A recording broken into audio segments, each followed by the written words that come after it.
Sure. Right. So what we discussed in the previous session about saga pattern, especially in one of the pattern reference to the microservices. Yeah, we Now, discussed about autistic. Yeah. yeah, even saga pattern, mm, even the benefits also we have discussed. Right? So saga pattern benefits and all of them were discussed. And today I'm going to discuss about event sourcing because event sourcing is also one of the pattern majorly used to query the data, because whenever we are working on the applications, instead of mm, storing the current state of an object and all everything, if you want to query the data, or if you want to persist the data and all everything, generally this event sourcing pattern is what something will be used here. Majorly, this is the pattern which majorly used for us to uh, use the state of objects, whatever the state of objects and all everything. If you want to reconstruct the state of objects at any point in time and all, this event sourcing and all everything is what something will be used. So normally, whenever we are working on uh, event sourcing pattern, whenever we are using events, whatever the events we want to store as log events and all everything. So these must be used in such a way where whatever the applications are we reconstructing and all everything. So if you want to replay these events and all everything is what something we can do it. Let's for example, uh, let you give an example from let's say for example e-commerce application was there. Okay, let's say whenever we are working on e-commerce application, there are for example there are three functionalities, right? So the first functionality, we are placing an order. Okay, for example user is placing an order. So when user is placing an order, whatever the events we want to generate and all everything, those will be generated and as well as stored in the respective log, whichever is there.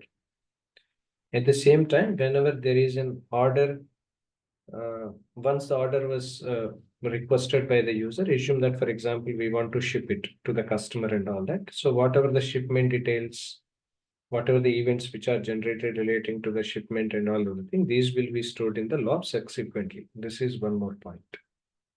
At the same time, whenever we are working on the order cancellation and all, because order cancellation event will also be generated and it will be stored in the log. So whenever we want to extract the information, whenever if you want to persist or query the data, whatever the data we are using, especially because for all these three things, common point is the order ID number, because order ID number is what something generally automatically it will be generated. ID number will be generated by the system.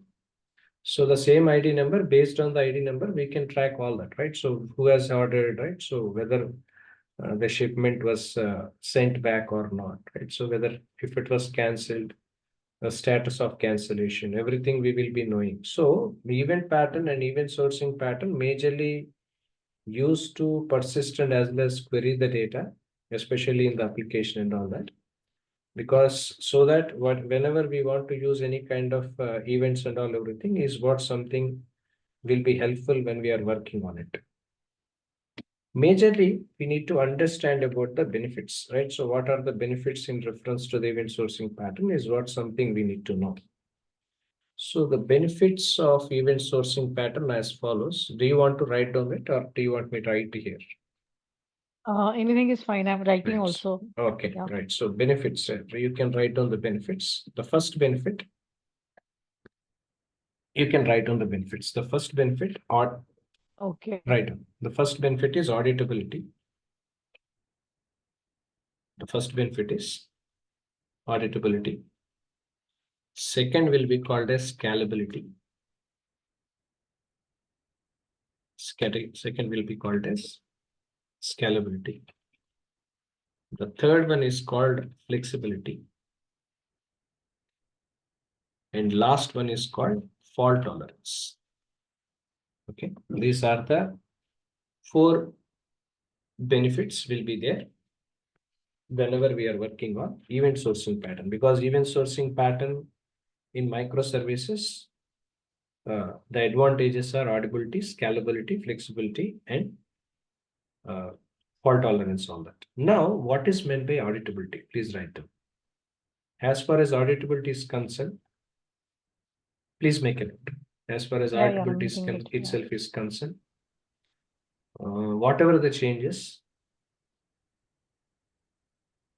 are we making in the system, whatever the changes are we, right. So whatever whatever the changes are we making in the system can be audited,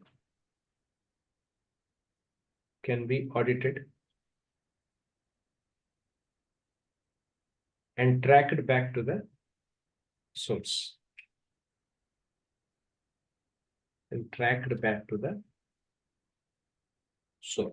Right. So auditability, majorly the benefit of auditability is whatever the kind of changes are we making in the system and all. So if you want to, whatever the changes we have made and all, so that can be audited and tracked back to the source. This is the one benefit.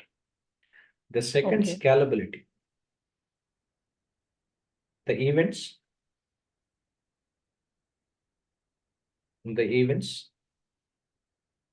which are processed, so the events which are processed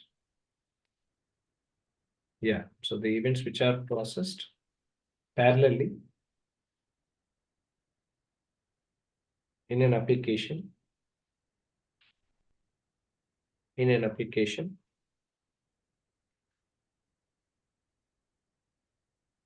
will be allowed for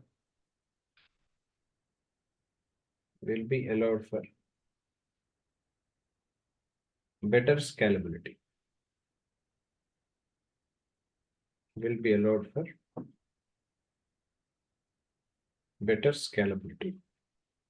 Okay, better scalability. Yeah, because it can be scalable, even though whatever the events are we processing parallelly, so that those events can be scalable, because wherever the source of information we want to use, the kind of events are we managing and all, everything is something scalable, and we can use this when and wherever it is needed, right? So better scalability is, even though the processes we are running parallelly, so allowability or the scalability and all, everything will be more whenever we are working on the event sourcing pattern.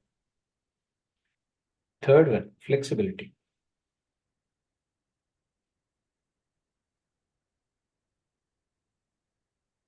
As far as the flexibility is concerned,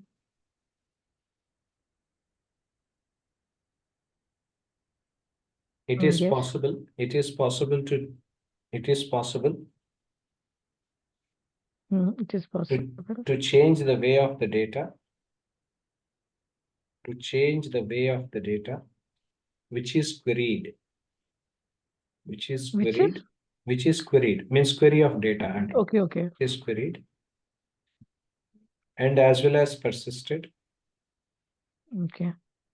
without changing the data, because this is Okay. important, right? So flexibility is that, because when we want to query a data or when we want to persist the data, right? So if there are any changes to be made and all, so the data is something restricted only for a particular event, and this will not be impacted on the actual data, whatever are we storing in the existing application. This is what another advantage under flexibility part. Okay. Next one, about fault tolerance. Fault tolerance means, that, because this is where, again, when we have to go back to the microservices and we need to discuss about that. Because fault tolerance means if there is any fault arised on a particular component, so that it will not be impacted on the other application.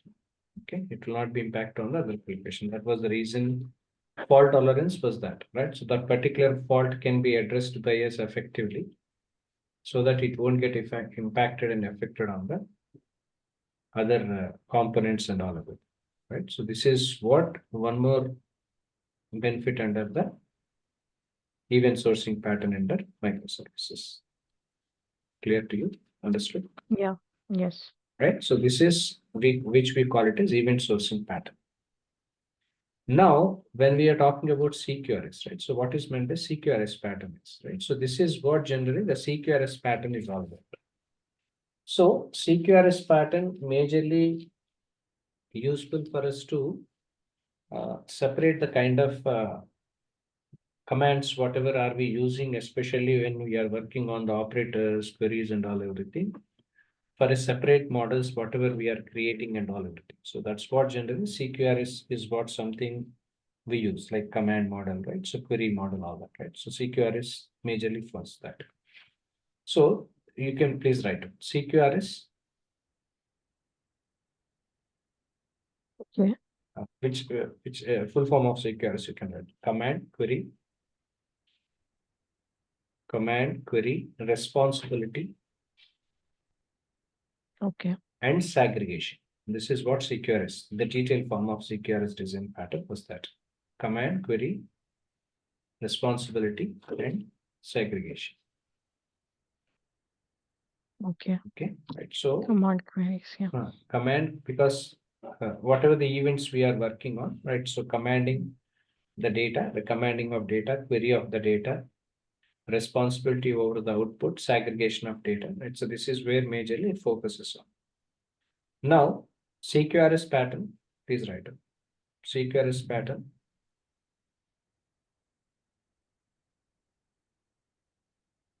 Are you writing? CQRS Yes. pattern. Majorly useful. Okay. CQRS pattern. Majorly useful. Majorly used for. Yeah. When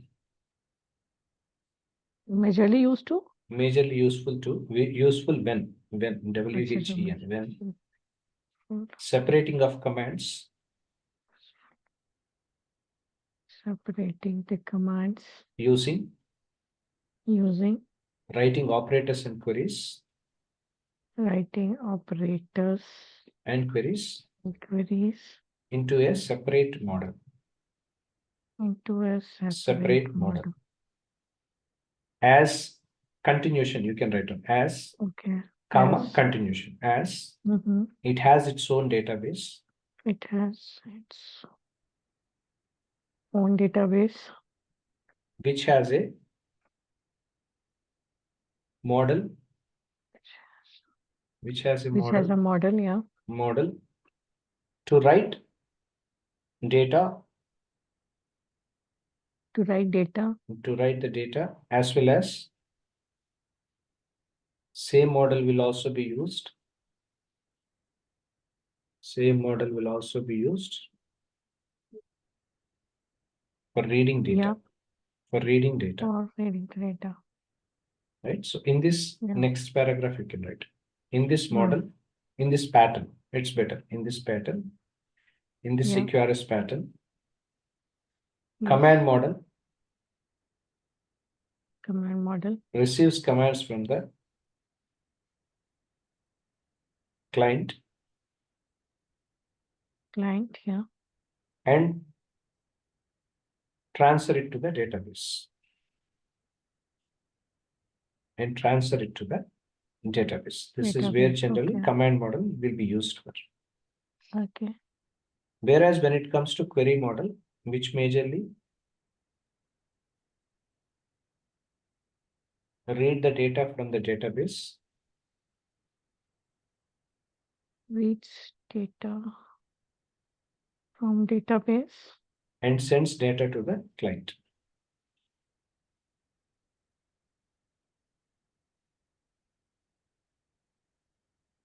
Okay.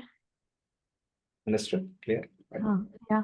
Right. So CQRS pattern majorly useful for us to mention about the kind of commands, like what are the, right? So there are different command models which normally we create using these command models and all that. So advantage under working on the CQRS pattern is whatever the command models are we receiving, commands from the client and all everything that will be transferred to the database is what some advantage under CQRS model pattern.